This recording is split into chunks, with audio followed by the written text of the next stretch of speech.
This is an immigration checkpoint, and we're not actually near the border. We're quite a ways away from the border.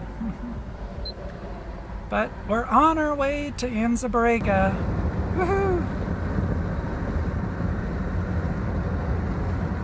Holy cow, stop bouncing around.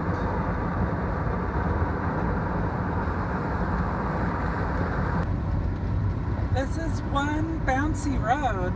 Holy cow, the speed limit's 65. I'm doing 45. It's just way, way too bouncy.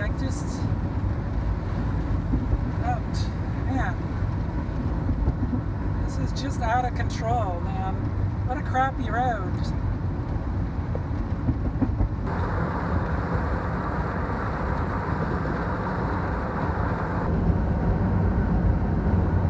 I don't know if you can see, but there are butterflies all over. I mean, the butterflies, I feel like a butterfly murderer because I'm just hitting all these butterflies.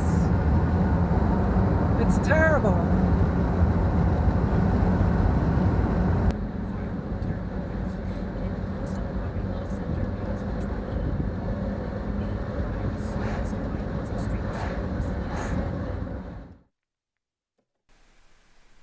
When I first get to a new campsite, I first put out my little folding table that holds my Coleman grill and stove.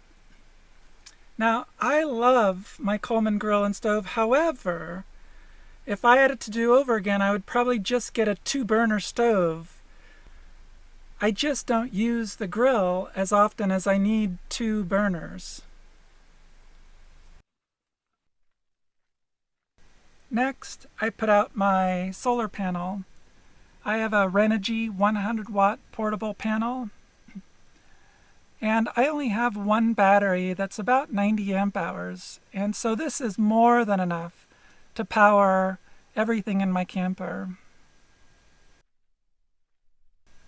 I just plug it in via the same hole for my shore power, and I have a quick connect plug so I can easily plug it in and disconnect it whenever I need.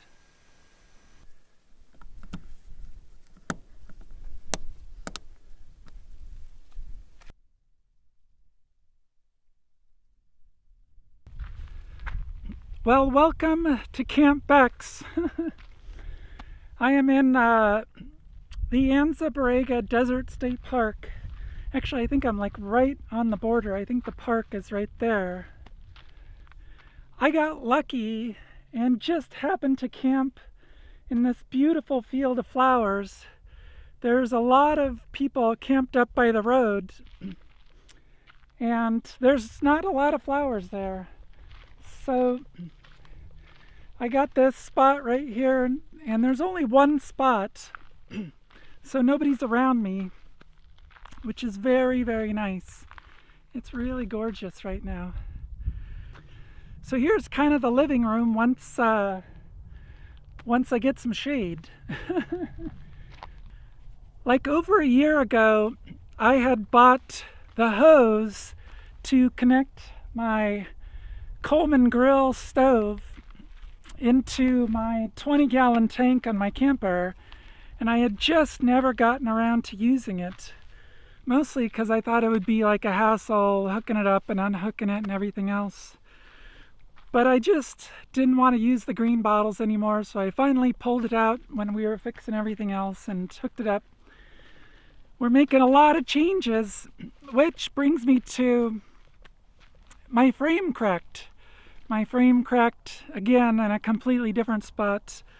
But I wanted to tell you about another fix really quick.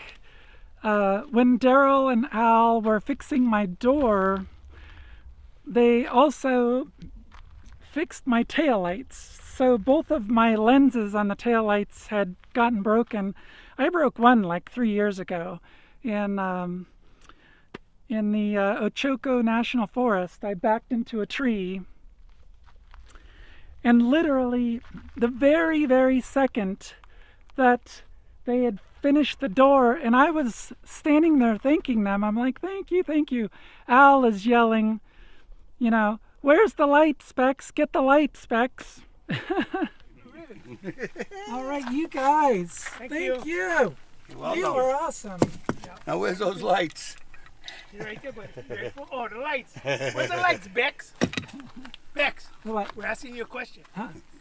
The lights. Yes, dig it out. Oh, the tail lights.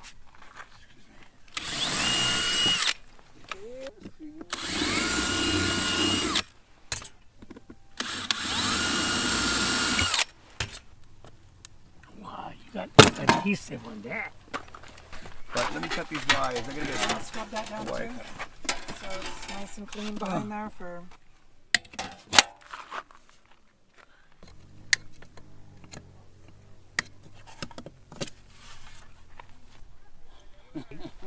Okay. Well, splice. You splice. What you want? Half inch, quarter inch, 1/8 About a of an quarter. inch? Okay. The back tail lights was green. Well, I know, but what's the white one for? I don't know. That's the ground to the light. I observed it before. Okay. What did I do with those covers? I'll show you. I'm just saying you have a spare red one. Is that the license plate side on? No, it's not. No. Okay, because the license plate on, you need probably one on. No, you don't. That's why I'm not crimping Running these. lights. Yeah. I want to see these things work. So because he had a couple extra. That one ain't extra right. wire. We have a red wire here. It has to go to something. I just blew your freaking breaker. Yeah. So we can't quite figure out where the blinker is.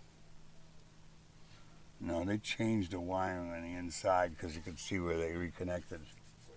So everything works except for the blinker and brake lights, which, well, that's important, right? Well, as it turned out, it took a couple of days to fix because, yeah, I couldn't figure out the wiring exactly. And you know, one of the great things is just having some really awesome friends and smart people. It turns out that Rossypooh is actually some kind of like electrical genius. I guess he does that for a living, and he knows all about electronics, and within like 10 minutes, literally in 10 minutes, he had figured out all the wiring, and yeah, it was all ready to go after Rossypooh got in there. Right turn stoplight is number 6. I got it.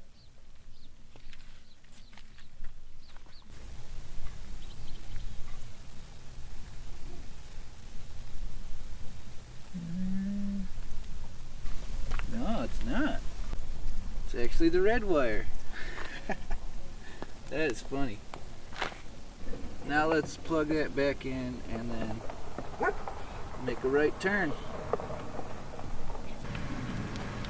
All right, woo, we got a blinker. That's the first blinker we've got so far. Woo! Should be the same on the other side, no? I was actually just thinking that, yeah, might as well. Try it anyway. So white was white.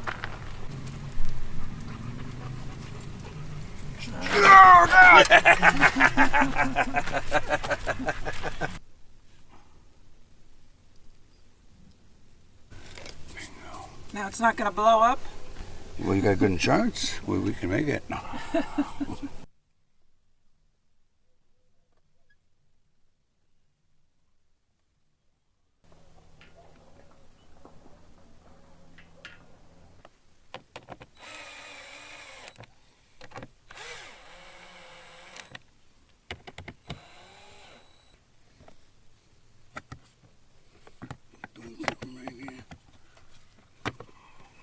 One done. Okay.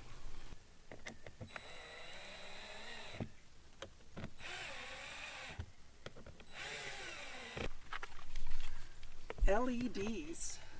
That's the best way to go. Here we go.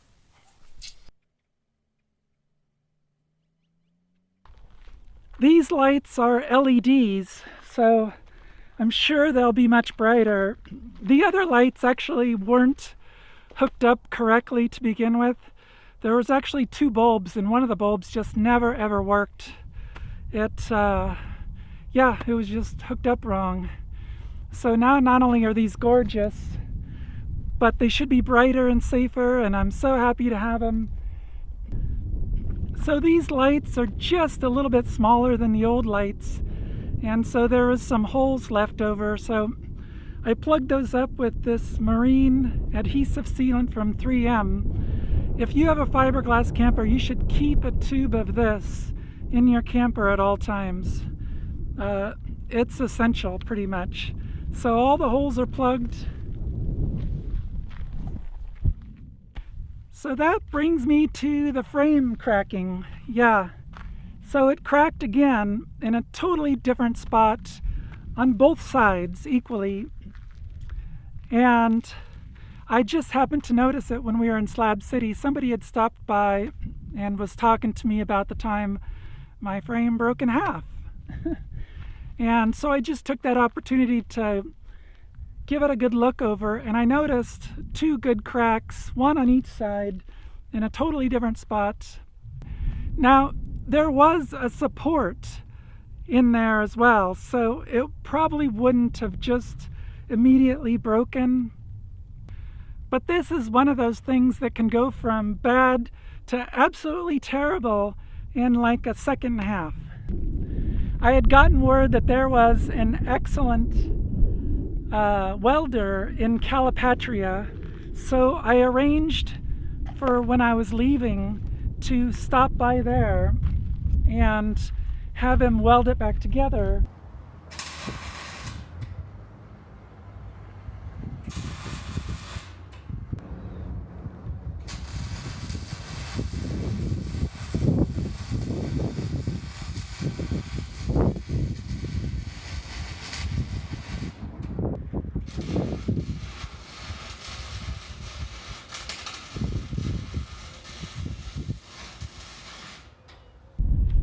Now, I'm a big fan of over-engineering things, and this guy fixed it absolutely phenomenally. This is the textbook definition of over-engineering. I love it. I feel so much more secure. He put these nice big chunks of metal on either side, and he explained that he used the shape because it just is much better. It's much stronger than just a square. And you can see it's just up a little bit from the old break where my frame broke in half before. Yeah, like just tons and tons of fixes all at once. I'm just, oh my gosh, I feel like I have a brand new camper almost. It's so amazing. Everything is working again. So yeah, happy days. And now I'm camped in a field of flowers. Yeah, how could things not be so awesome, huh? I don't even know. I am just gonna sit in this teeny tiny little bit of shade for a few minutes. Whew, you get work up a sweat setting up camp. These mountains are gorgeous. I love looking at these mountains. I don't know what I'm gonna do here. So I have like one big plan here in Anza-Borrega, and that's to go to the Palm Canyon. It's a pretty famous hike, and I'm looking forward to it. So yeah, other than that, I don't know really what I'm gonna do. Just gonna wing it, try to find some more flowers.